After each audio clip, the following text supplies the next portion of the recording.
Alors oui, tu l'as dit, si ces recos, elles sont attendues depuis très longtemps.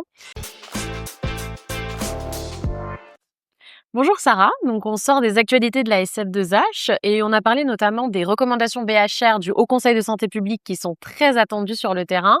Donc est-ce que tu pourrais nous dire quels sont les gros changements que les équipes de prévention du risque infectieux vont avoir à faire pour que les hygiénistes puissent éventuellement anticiper à quoi se préparer quoi?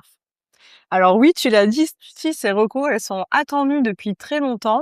90 recommandations, hein, qui balaient, à la fois le côté décisionnaire, mais aussi le bon usage des antibiotiques, en passant par la gestion de l'environnement, donc une large thématique. Je crois que ce qu'il faut qu'on retienne, c'est que, ces recommandations, bon nombre d'entre elles permettent d'alléger les pratiques, en fait, notamment la gestion des contacts, et donc ça, je crois que c'est une vraie bonne nouvelle pour nous.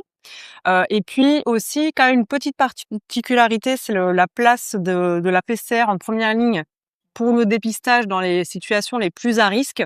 Donc probablement un gros travail collaboratif EPRI, laboratoire de bactériologie. On peut aussi retenir la nécessité d'améliorer la détection de certaines, BHR et notamment, certains Escherichia coli avec des milieux, sélectifs un peu plus, sensibles. Et puis, l'arrivée des abris, hein, dans Ouais. les recommandations, même si on les a pas complètement classés comme des BHR, mais voilà un certain nombre de recos pour contenir aussi le risque de transmission de ces abris. Donc voilà, pas mal de nouveautés.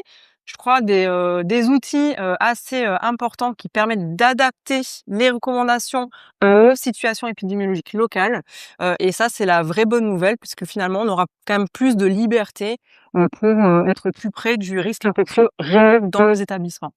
Oui, donc finalement, c'est plutôt nous libérer du temps et faire ce qu'on faisait déjà, adapter les situations aux risques réels pour le patient. Exactement, voilà. Merci beaucoup Sarah.